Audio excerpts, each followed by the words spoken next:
Hello दोस्तों। इससे पिछली वीडियो में हमने रेडियोधर्मी प्रदूषण के बारे में पढ़ा था। उसमें देखा था हमने कि रेडियोधर्मी प्रदूषण क्या होता है, उसके क्या क्या स्रोत होते हैं, वो कहाँ कहाँ पर अपना प्रभाव डालता है। इसके अलावा हमने पढ़ा था रेडियोधर्मी प्रदूषण को जो होता है उसमें जल में रेडियोधर्मी प्रदूषण को कैसे दूर किया जाता है, और रेडियोधर्मी प्रदूषण से कुछ बचने के उपाय देखे थे। आज हम पढ़ेंगे कुछ अधिनियमों के बारे में, जैसे कि जल प्रदूषण निवारण एवं नियंत्रण अधिनियम कब लागू हुआ, वायु प्रदूषण अधिनियम कब लागू हुआ। तो शुरू करते हैं आज का जो टॉपिक हमारा अधिनियम। अधिनियम को हम विधान भी कहते हैं। विधान यानी किसी चीज़ का बनना या बनाना। विधान सबसे पहले इसमें हम देखते हैं जल प्रदूषण अधिनियम के बारे में।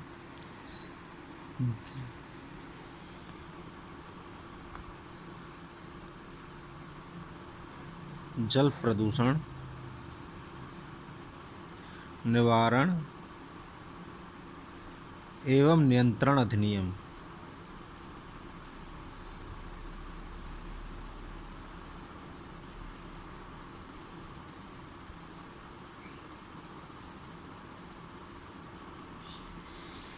ये जो बना था, या इस अधिनियम को बोलते हैं 1974, यानी कि इसे हम ये भी लिख सकते हैं एक्ट 1974। इसका जो कानून है वो एक एक्ट 1974 के नाम से जाना जाता है। इस अधिनियम के बारे में क्या कहा जाता है ये देखते हैं हम। इस अधिनियम को जल प्रदूषण की रोकथाम नियंत्रण के लिए बनाया गया। इस अधिनियम के अंतर्गत जल स्रोतों में होने वाली प्रदूषणकारी तत्वों पर निगरानी रखना, उनको खोजना, उन्हें दूर करने के उपाय निकालना तथा उद्योगों व नगर पालिकाओं से उत्सर्जित प्रदूषण जल को छोड़ने वाले के विरुद्ध कानूनी कार्रवाई इत्यादि का प्रावधान वर्णित है। इस अधिनियम के अंतर्गत राष्ट्रीय स्तर पर केंद्रीय प्रदूषण नियंत्रण बोर्ड का गठन किया गया तथा इस अधिनियम के अनुपालन में राज्य स्तर पर भी प्रांतीय प्रदूषण नियंत्रण बोर्ड का गठन किया गया। इस बोर्ड के कुछ काम होते हैं, तो वो किस तरह से काम होते हैं। पहला काम है इसका केंद्रीय सरकार को जल प्रदूषण संबंधी सलाह देना। दूसरा काम है इसका प्रांतीय बोर्डों को जल प्रदूषण की जांच तथा शोध कार्यों में सहायता करना तथा प्रांतीय बोर्डों के कार्यों का एकीकरण करना।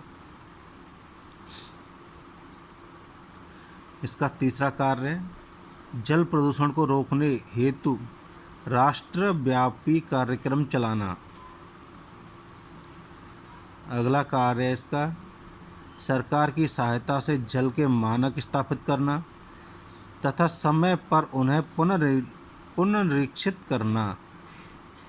इसका पांचवा कार्य है संबंधित तकनीकी व सांख्यिकी सूचनाएं एकत्रित करना, एकीकृत करना तथा प्रकाशित करना। साथ ही जल प्रदूषण विशेषज्ञों को प्रशिक्षण प्रदान करना। ये तो है हमारा केंद्रीय प्रदूषण नियंत्रण बोर्ड के कार्य। जो भी बताएं, कौन से बताएं। केंद्रीय प्रदूषण नियंत्रण बोर्ड के कार्य। अब दूसरा आता है हमारा प्रांतीय प्रदूषण बोर्ड के कार्य।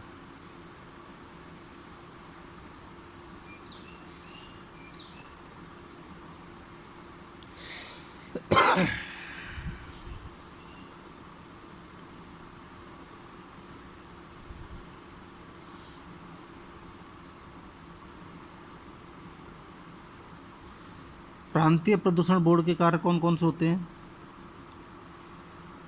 पहला जो इसमें होता है प्रांतीय प्रदूषण बोर्ड के कार्यों में, वो होता है प्रांतीय सरकार के जल प्रदूषण को रोकने के कार्यक्रम का संचालन करना तथा प्रांतीय सरकार को जल प्रदूषण संबंधी परामर्श देना। दूसरा होता है जल प्रदूषण रोकने के अनुसंधान करना या जल प्रदूषण को रोकने हेतु अनुसंधान करना। तीसरा कार्य होता है जल प्रदूषण संबंधी राज्य स्तर की सूचना एकत्रित करना, एकीकृत व प्रकाशित करना। चौथा कार्य होता है इसका विशेषज्ञों के प्रशिक्षण में केंद्रीय बोर्ड की सहायता करना। पांचवा कार्य जल प्रदूषण के मानक स्थापित करना तथा उन्हें पुनरीक्षित करना। यानी जो पुनरीक्षित आ रहा है उसका मतलब होता है रिवाइज।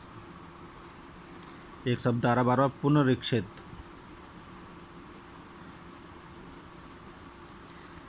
इसे इंग्लिश में रिवाइज भी बोलते हैं, रिवाइज करना। जो इसका छठा कार्य है वो है सीवेज तथा उत्सर्गों का उपचार की दृष्टि से निरीक्षण करना और जल उपचार के सस्ते व कारगर तरीके निकालना तथा उपचार मानकों की स्थापित करना।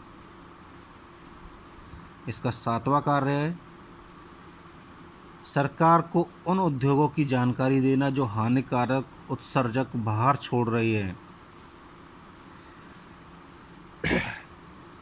तथा इसका आठवां और अंतिम कार्य होता है वो होता है सीवेज तथा उत्सर्जक के उपयोगी प्रयोग ज्ञात करने के साथ साथ इन्हें हटाने के उचित तरीके खोजना। ये तो है हमारे कुछ इसके कार्य जो केंद्रीय प्रदूषण बोर्ड ने किए और प्रांतीय प्रदूषण बोर्ड ने जो नियंत्रण बोर्ड ने जो किए हैं। अच्छा, इनका कोई यदि इन्हें कोई नहीं मानता और इसके नियमों का उल्लंघन करता है तो उसमें क्या कंडीशन रहती है सरकार की तरफ से? इस अधिनियम के नियमों का उल्लंघन करने पर 3 माह की कैद और 5,000 रुपये का जुर्माने का प्रावधान है। याद रखना, जल प्रदूषण नियंत्रण बोर्ड में यदि कोई इनके नियमों का या इसके कार्यों का उल्लंघन करता है या इनके मानकों को पूरा नहीं करता है तो उस सिचुएशन में ये 5,000 रुपये का जुर्माना या 3 महीने की कैद। यह हमारा जल प्रदूषण समाप्त हुआ। अब देखते हैं अगला वायु प्रदूषण अधिनियम। जो अगला टॉपिक है वो है वायु प्रदूषण निवारण एवं नियंत्रण अधिनियम।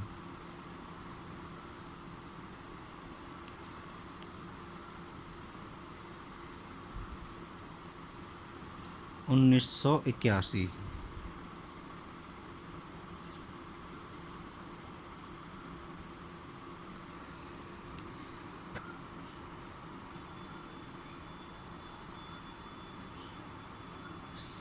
अब इसके बारे में देखते हैं।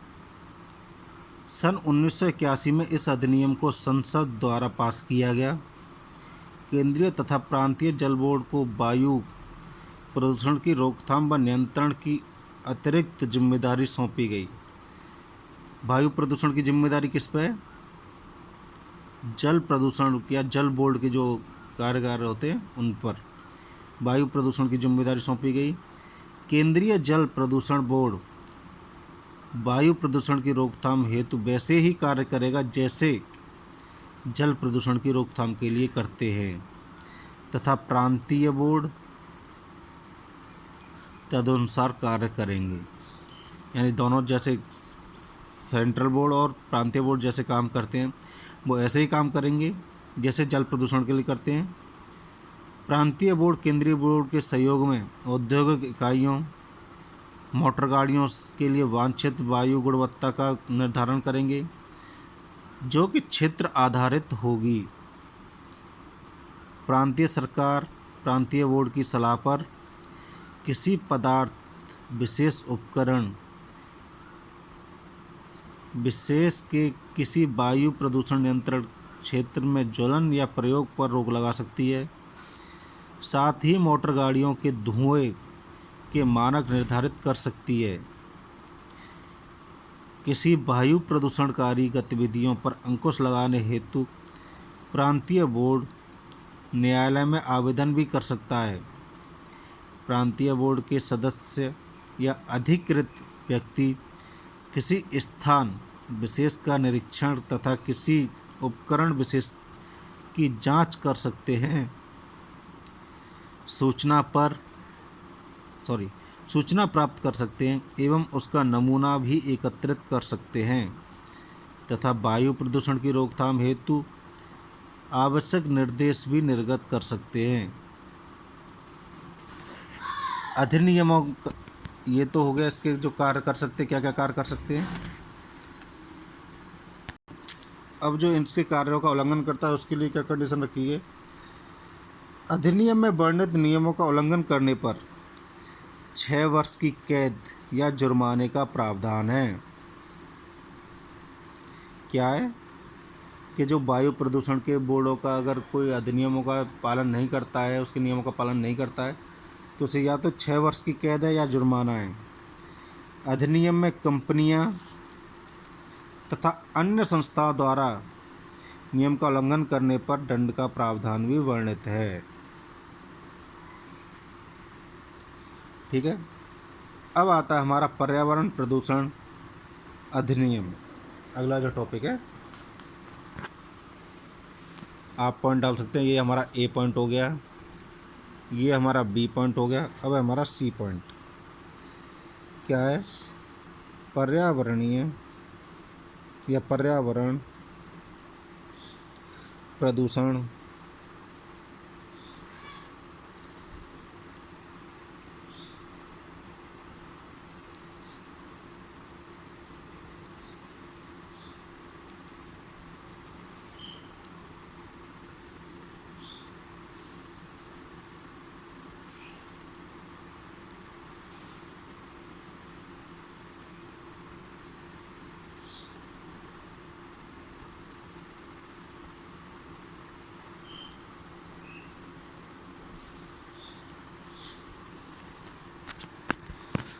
जो हमारा अब अगला टॉपिक जो हम पढ़ने जा रहे हैं वो है हमारा पर्यावरण प्रदूषण प्रदूषण का निवारण व नियंत्रण अधिनियम 1986 1986।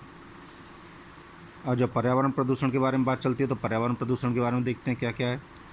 5 जून से 16 जून 1972 के मध्य स्टॉकहोम में मानव पर्यावरण दिवस का सम्मेलन आयोजित हुआ तथा पर्यावरण संरक्षण विश्व स्तरीय मुद्दा बना।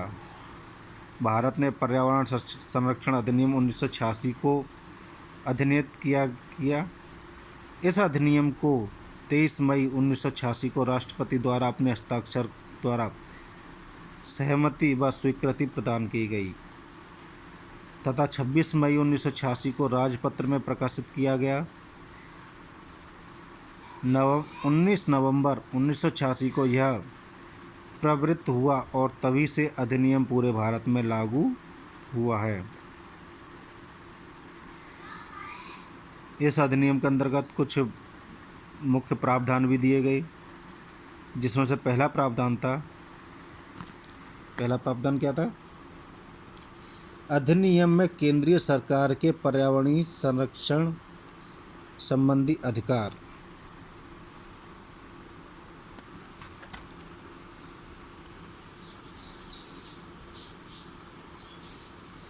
अधिनियम में केंद्रीय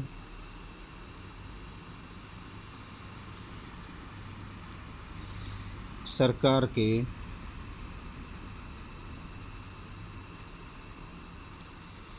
पर्यावरणीय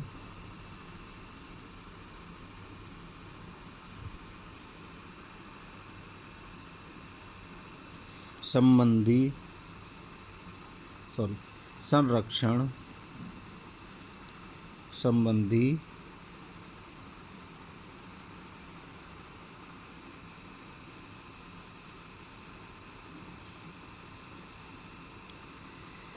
अधिकार